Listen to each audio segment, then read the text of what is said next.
Hello students, now let us see the liquefaction of the gases and their critical phenomena. Okay, this is quite important topic student which you have to keep in mind. Okay, so let us see what is meaning of liquefaction of the gases.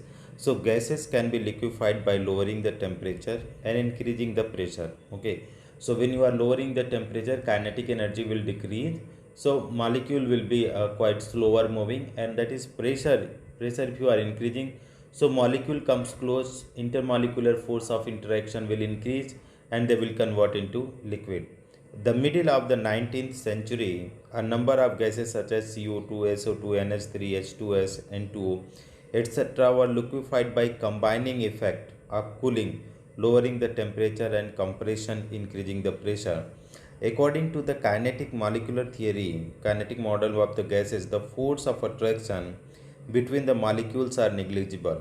When the temperature of the gas is lowered, the kinetic energy of the molecule decreases. As a result, the slow moving molecule comes near to one another at E.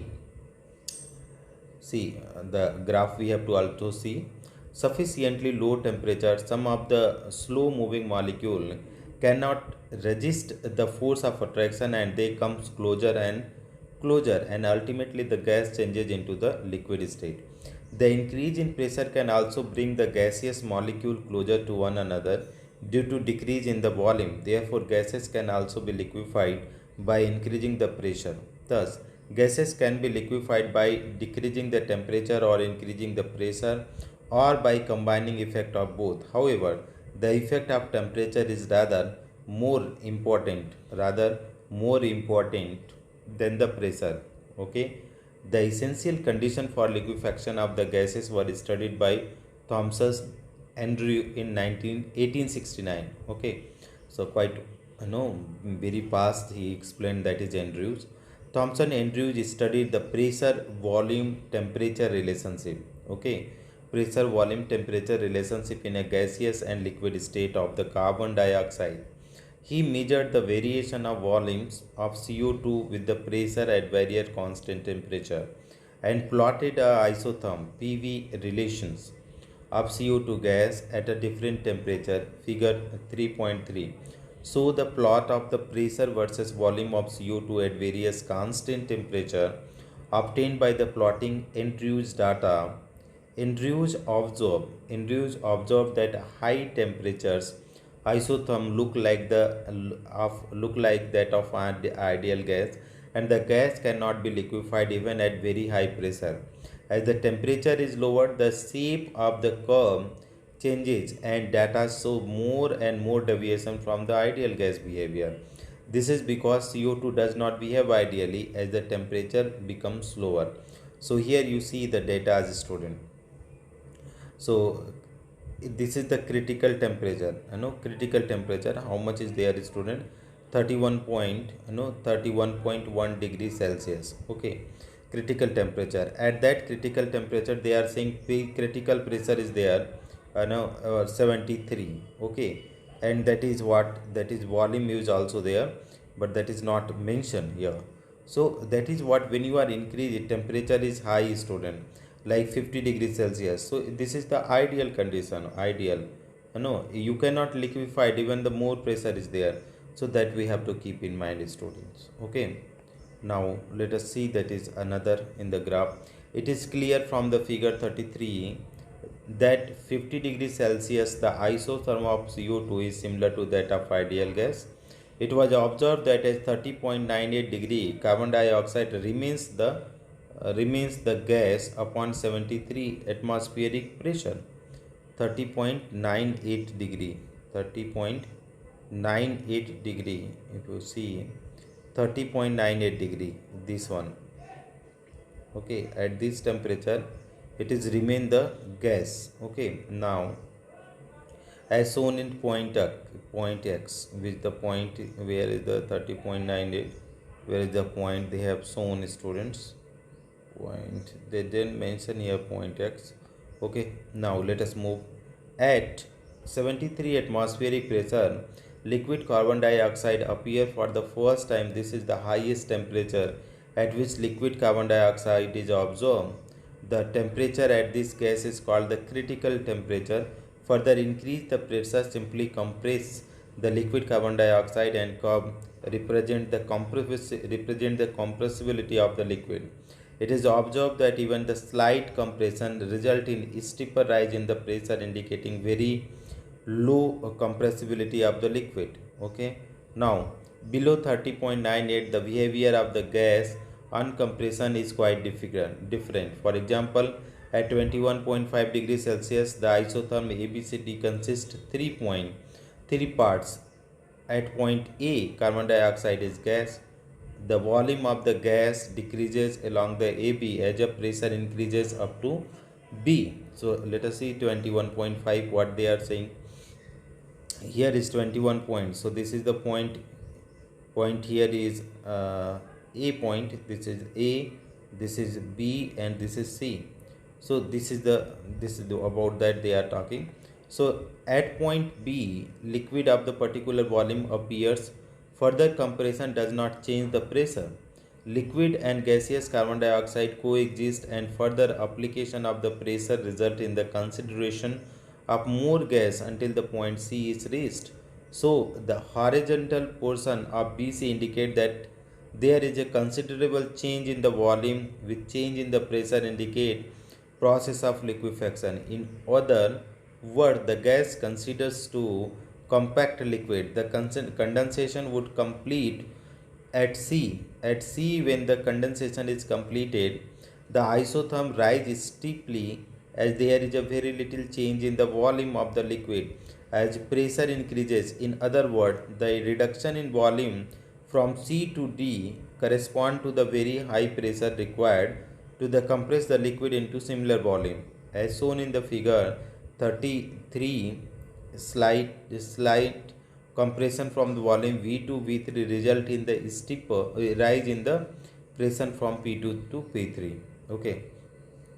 Below 30.98 degree critical temperature, each curve shows the similar trend except that the length of the horizontal line increases at slower temperature. As it's clear from the figure that horizontal line FG at 31.1 degrees Celsius is larger than the 21.5 degree. Alternatively, we observe that the horizontal portion becomes smaller as the temperature increases. As a critical point, the horizontal portion of the curve merges into one point. Thus, we can say that the point A is in the figure 33 represent the gaseous state, A point like D represent the liquid state, and point under the dome-shaped area shaded JGCXBFI represent coexistence of the liquid and gaseous carbon dioxide in equilibrium. Andrew also concluded that all the gases under compression at constant temperature isothermal compression show the behavior similar to the behavior of carbon dioxide.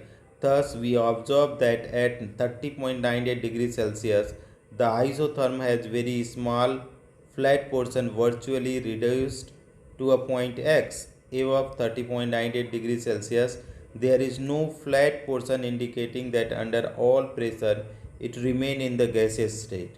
Generally, the gases below their critical temperature are called the vapors. Difference between vapors and gas. Okay. In terms of critical temperature, a gas can be liquefied below the critical temperature by applying the pressure. Therefore, above the critical temperature, it is a gas, but below the critical temperature, it is a vapor. Thus, Andrew concluded that there is a certain temperature above which gas cannot be liquefied no matter how much high pressure may be applied. This gas can be liquefied only below this temperature. This characteristic temperature is called the critical temperature. It is written by as Tc. Now, critical temperature is the temperature above which a gas cannot be liquefied. However, high pressure can be applied. For example, the critical temperature of carbon dioxide is found at 31.1 degrees Celsius. This means that carbon dioxide cannot be liquefied above this temperature even at pressure of the several hundred atmosphere. Okay, similarly, critical pressure and critical volume may be defined as: critical pressure is the minimum pressure required to liquefy the gas at a critical temperature. Critical volume is the volume occupied by 1 mole of the gas at critical temperature and pressure. The critical constant of the some common substance are given. Here is CO2 in Kelvin 304.15, Pc bar, that is 73.9, volume 0.0956. So other gases you can memorize. Importance of critical temperature. Okay, it is clear from the table that gases like NH3, CO2, Cl2, Br2 can be easily liquefied by applying the pressure because their critical temperature are above room temperature. However, gases like helium, hydrogen, nitrogen and oxygen cannot be liquefied at the ordinary temperature by increasing the pressure alone. However, high it may be, such gases were earlier called permanent gases. The work of the Andrews show the necessity of cooling such gases below this critical temperature is liquefy them. Continuity of the state. Continuity of the state means what? It is possible to convert a gas into liquid or a liquid into gas by process in which only a single state is always present. On joining the ends of the horizontal portion of various isotherms, a boundary curve JGCXBFI represented by a shaded portion is obtained. It has a critical point X at its top within the area of the boundary curve. Both liquids and gaseous states can coexist, but outside this area only one phase, either liquid or gas alone, can exist. Suppose a certain volume of carbon dioxide represented by a point A on 13.1 degree isotherm. It is heated at constant volume to a temperature at which the pressure is increased to a point B lying in isotherm 31.1 degrees Celsius. We can move from point B to C by compressing the gas at constant temperature along this isotherm. Isotherm at 31.1 degrees Celsius. Let the gas be now cooled at constant volume. Its pressure will start decreasing. As soon as we cross the point D on the critical isotherm, we get liquid.